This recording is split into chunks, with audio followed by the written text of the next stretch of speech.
Welcome back to the LadyK Podcast. I'm Katy McKinney, the founder and head of school for Lafayette Academy, a classical school.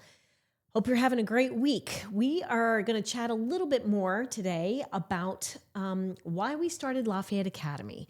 I often get this question. In fact, where was I recently? My son and I were standing in line at a DMV, 8 o'clock in the morning, waiting for them to open up at 9, and chatting with a gentleman, and he was chatting with my son about mechanics and cars and all this stuff. And I just was quiet and just enjoying the conversation.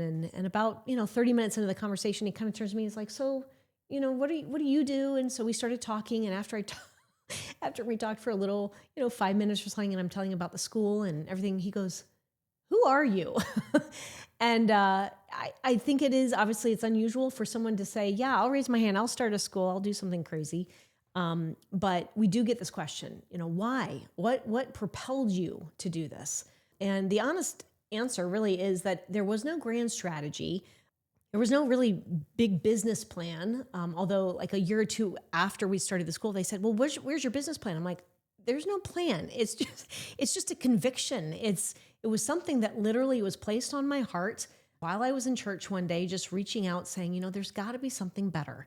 I knew when I homeschooled our kids that we could find the excellent academics and we could find the excellent character and marry those two together. But oftentimes with schools that I had either taught at or we had our children at, they had maybe great academics, but the character was weak, or they touted their great character, but the academics were suffering. And I was like, why can we not find a school that does both and that strives to do excellently in both? And so really, as I looked around for options, everything just felt incomplete. And it really just wasn't meeting the vision that I had as to what I was looking for, which was really kind of my homeschooling world, but just souped up a bit. And so this is the outgrowth of that vision of what we did in homeschooling, but now what we're doing at school. So in any case, I just wanted to share a little bit more about that. The kind of things that were missing was that there was, when I taught in public school in California and in New Mexico, I was reflecting on back on that recently.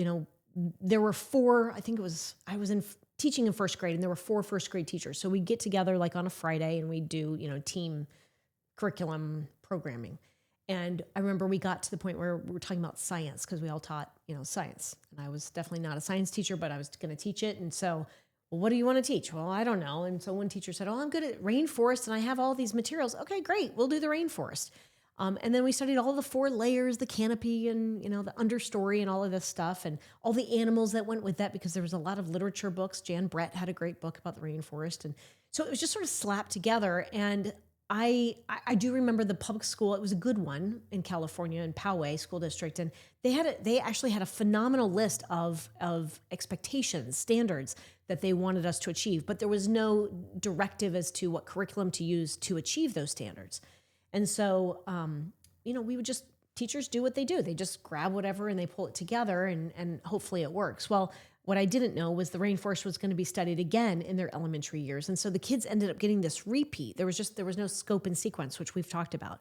And so I could not articulate it when I was 24, 25 years old heading into education. But the piece that was missing was this roadmap, and one that was substantial and grounded. And when I stumbled upon classical education, having homeschooled, that's when it hit me. This is what was missing. And not only was it missing for my kids, it was missing from my own education. So today, education is touting itself a lot. It's child-centered. It's child-directed. And while that can sound good in theory, in practice, it's not great. It's a form of instruction that, of course, is allowing the child to lead. They lead their own learning. Sometimes they design their own learning. They explore topics that are only interesting to them. And the flaw in that is that it leaves the student to their own devices, and it invites triviality. It shallows the learning. It limits the teacher's ability to really craft any meaningful, dynamic lessons, because the child is the one who's saying, no, I want to go in this direction, when as a teacher or a parent, you're like, but I know, I have experienced enough life to know this is the direction that is going to be, extremely meaningful to that student. So in essence, When we say child-directed learning, we're placing the child at the center of their own universe. But the truth is, the child is not the center of the universe. They have enormous potential. That's obvious, right? They have unlimited potential. And that's very exciting as a parent. But children don't know what they don't know. And so it's important that we make sure that we're guiding them and we're leading them towards a meaningful end. Really, our students today are plagued with a sense of entitlement and arrogance that is not helping them. And then frankly, I would say it's hindering them. There's been somewhere along the line where we feel, or we have been taught, that education is sort of seeking our children, I don't know. I don't even know if I could explain that, but it's like the child is the one who's always constantly on the receiving end, and the child should be, entertained and filled and all this. When in fact, I would say the opposite is the truth, that we are born as human beings to seek truth, to serve what is already, right? To serve what is already in existence. And in fact, that's why we go back to the ancients. From the people and the cultures of the past, because there was and there still is wisdom that they demonstrated, that they mastered, that is there for us, for all of humanity to learn. I think of it as, and I've mentioned this before, but the best practices of humanity, the best that's been written and that's been said and thought, and that is what we are studying. In any business, you want to think, okay, what's best practice? In other words, what has been tried over and over again, and it's continually elevated until we get to a point where it's like, oh, it's the pinnacle. It's the most efficient. It's the most productive. It's the most harmonious way to do something. So in my thought, I feel it's the child, for a best practice for education, it's the child that needs to give themselves, sacrifice themselves to the learning. It's a very selfless thing to do. And in order for a child to know, they have to come to the table with humility to obviously say, I don't know it all, and I need to surrender to the learning in order for that learning to occur. And that ego, to me, there's such an important piece of education that is all about humility. It's on the teacher's part, it's on the student's part. And both of them need to come to the table. The teacher obviously has a specific lesson they're guiding the child towards, but there may be moments where the child will bring something to the table. And there needs to be a sense of, to me, a little bit of a dance, wherein sometimes if the teacher doesn't know it all, they can be a great example to say, that's worthy of us researching and going and finding out more. And that can be a very magical moment when the student recognizes, oh, the teacher is still learning too. The teacher is sometimes the student as well. We don't want to get too far into that. Modern education basically says the teacher is more even just a coordinator, if you will. We're not going that far. The teacher is not the coordinator. The teacher is the director of the ship. But there's something to be said that we need to surrender our ego at the door and enjoy the journey, both of us. So to that end, I do believe a student needs to discipline themselves to the service of surrender to the knowledge.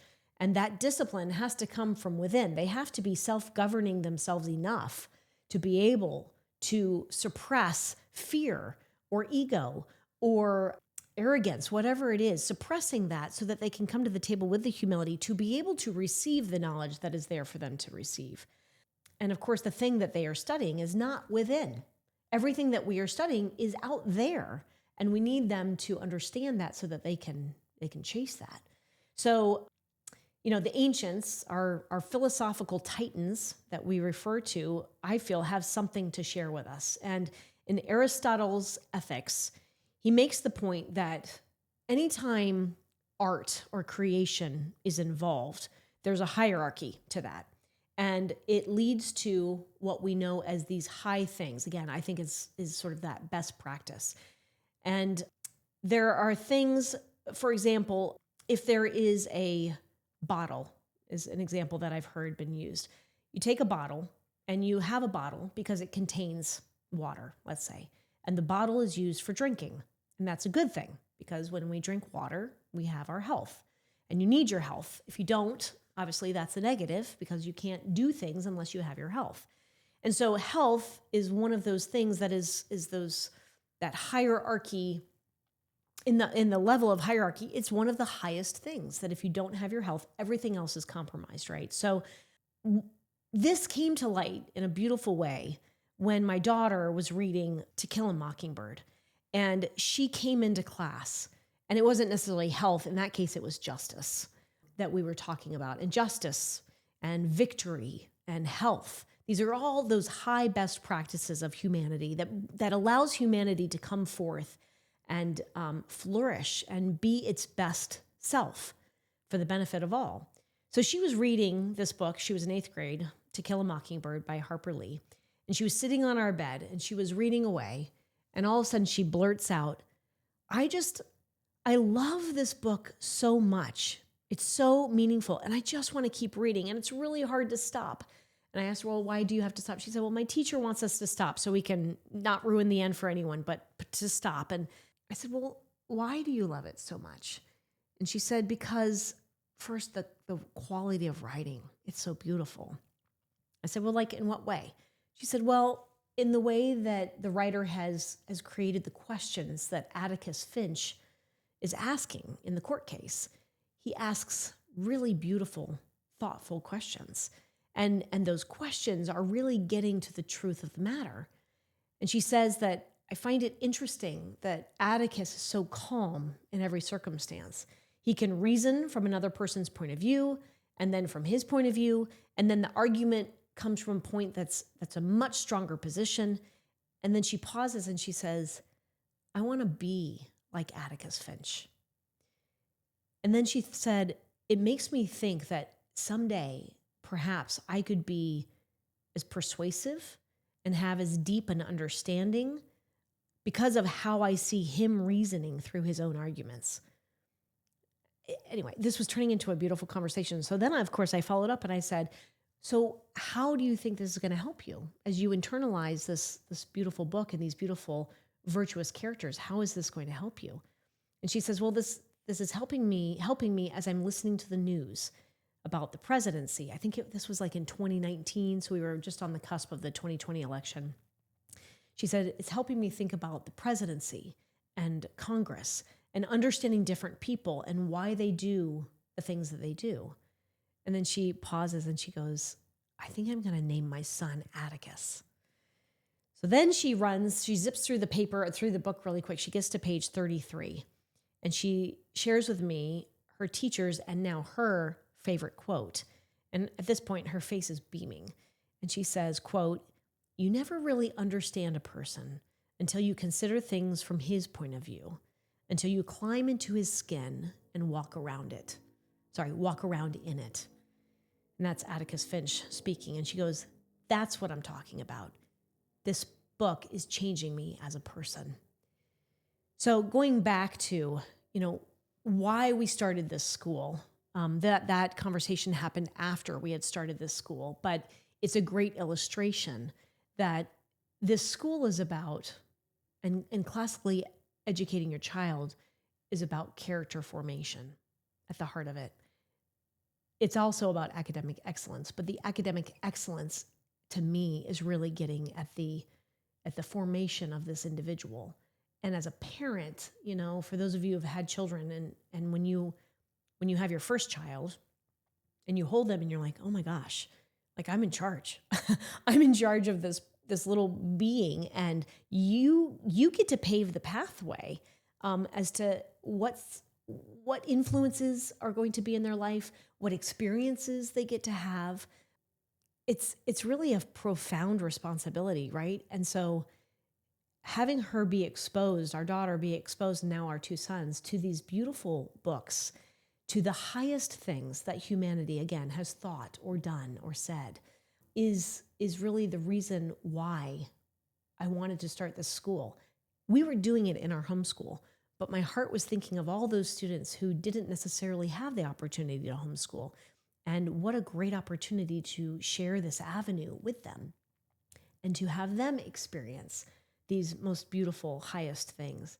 And so whether it's your home or hopefully whether it's your school, education is never neutral. It's always going to be going in one direction or the other. And as a parent, of course, you want a school that's going to complement what you're doing. And school is there to form habits. It's there to form the affections. It's there to help form identity. And the question for me isn't, are they being formed? That is a no-brainer. That is the case. They are being formed. The question is, into what? And reading books like To Kill a Mockingbird, our daughter was being formed by the words on those pages. And I was gratified. I was inspired by what she was being formed into. That's why this school came to be. And it continues to impress me. It continues to inspire me, and my husband for that matter. We wanted a formation that was intentional. We wanted a formation that was going to influence, not be influenced.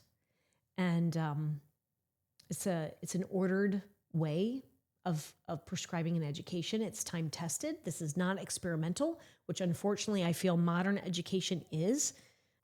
But in the end, we didn't start a school to compete. We started it to anchor our children in what is good and what is true and what is beautiful, and where expectations are clear and authority is respected and excellence is normal.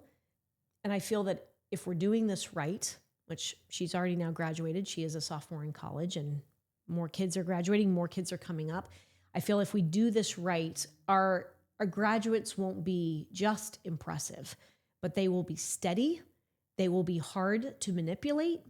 They will be capable of leading. And that is why we started a classical school. Thank you for joining us.